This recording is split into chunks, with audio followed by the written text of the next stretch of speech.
My name is Fabricio Miranda. I'm the founder and CEO of Flieber. I'm originally from Brazil. I've been an entrepreneur since 26 years old. And last thing I did in Brazil was the sale of a water treatment company. I decided to move to the US with my family. I needed basically a work visa. I opened a hedge fund in Manhattan called Victory Capital. And I was operating the hedge fund when I met someone who was opening an Amazon store.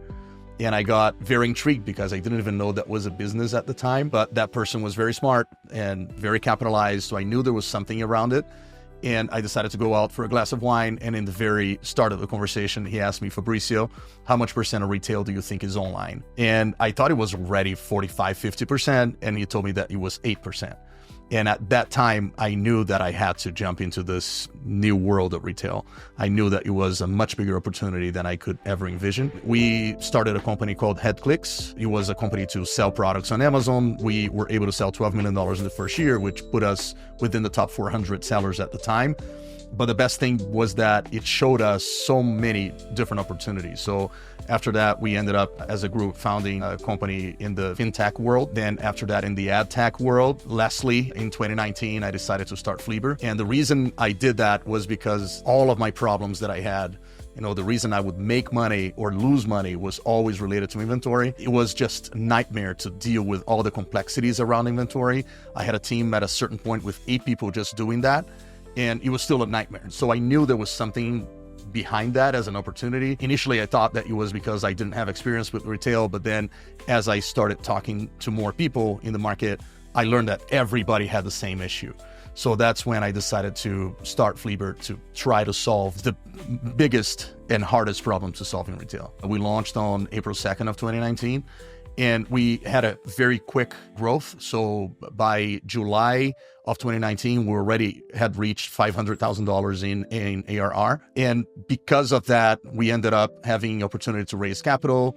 We ended up raising $20 million in capital from VCs. It's been a very interesting run up to today. So COVID was a crazy time. We saw a huge change in the landscape. First, a huge growth in e-commerce, which helped a lot, but also a lot of different dynamics during and after COVID. Before COVID, I remember that there was the concept of an Amazon seller, of a D2C brand, of a wholesaler. And after COVID, those things started being blended. And now, you're talking about multi-channel, and which is how, commerce should be anyways. So COVID kind of accelerated some trends that would have taken longer to accelerate. In terms of product, we started the product in 2019 with the idea of building a workflow tool. So the idea was to substitute the job that people would do to make any inventory replenishment. And it was very related to dealing with suppliers and understanding the lead times and understanding freight times and etc. And very soon we were dragged into this world of forecasting because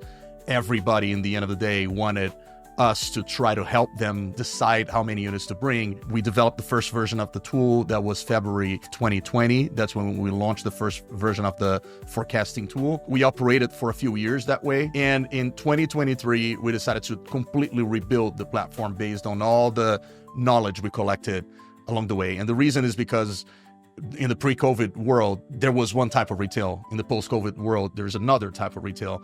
And the data model that we had built and all of the infrastructure of the system made it extremely hard to adapt to this new world. So we built a completely new platform, which was the best decision I've ever made. It's great, the results that we see and feedback that we have and the growth penetration that we're having with the new tool now. E-commerce is evolving a lot daily. And that's what I keep saying to everybody who asks me about Flieber. It's very interesting to be in a segment that changes literally every day. So the dynamics changes and we have to kind of be able to follow those changes in dynamics. And I think that will still happen for a few years. I think retail is still, what I call modern commerce, still in its early days. You still see a lot of adventurous people trying to get, a few bucks out of retail. And that's not going to happen in the future.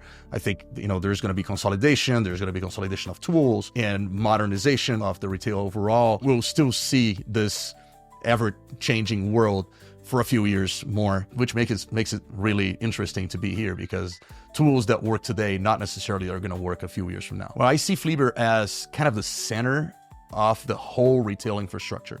If you think about it, what we do is inventory decisions. And inventory decisions is the core of everything else that happens. When you're managing your production, you're managing because you decided to produce something. When you're transporting something in a vessel, it's because you produce something. And when you sell something, it's because you have that something in inventory. The most important part, the central nerve of the retail system, the retail process, is what we do at Flieber, which is inventory planning. So I see us as the connectors of all of these different processes that are needed. We call it supply chain orchestrators. We're almost like the leader of, an orchestra telling what each person needs to do based on all the projections that we make. When we started Flieber, my vision was to substitute the team, right? So my sale was, we're going to build a system, we're going to substitute the team. And we understood very quickly that people didn't want a system making decisions, especially because there's a lot going on in those decisions. There's a lot of context needed, and the teams need to have a lot of specific knowledge that it's extremely hard to be done through data. What ended up happening is that the market naturally pushed us to a decision support system.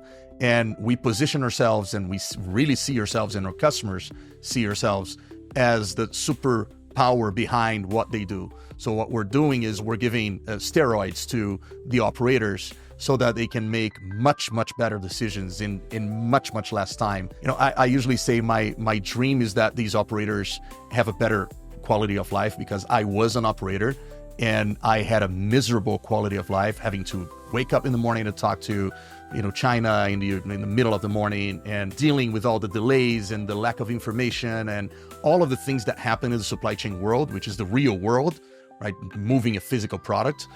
I want to be able to give those people, like the operators, a better life. Flieber was not made to replace operators. It was made to give operators superpowers. Flieber is not the superhero. The superhero is the operators that are using Flieber. We want to make them the heroes in this relationship. In this new modern world of AI, we see Flieber as the assistant for all the inventory decisions that anyone wants to make, which is very aligned to the role of a superhero, right? We see AI empowering people to make much, much better decisions in much, much less time. And that will also bring them quality of life, also make them have time to dedicate to more important things than having to deal with copy and paste of data into Excel spreadsheets. The future brands that win are going to be brands that leverage AI across their whole process. Everybody talks about e-commerce. I kind of refuse to use that word.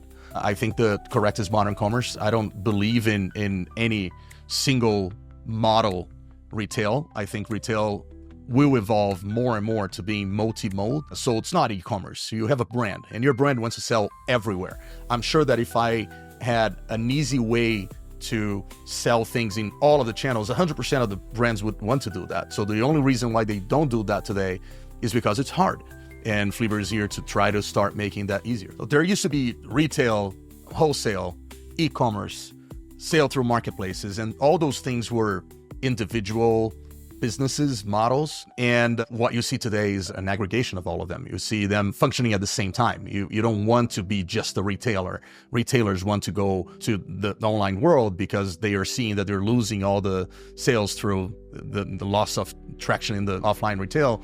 Wholesalers, have volume, but they don't have margin. They want to search for margin somewhere else. So they also go online. Online companies have margin, but don't have the volume. So they want to go retail. Marketplaces, it's highly competitive, very low margin. They need to build a brand. So they go to the online or wholesale for volume. So all of that is now combined in a single, what I call modern commerce.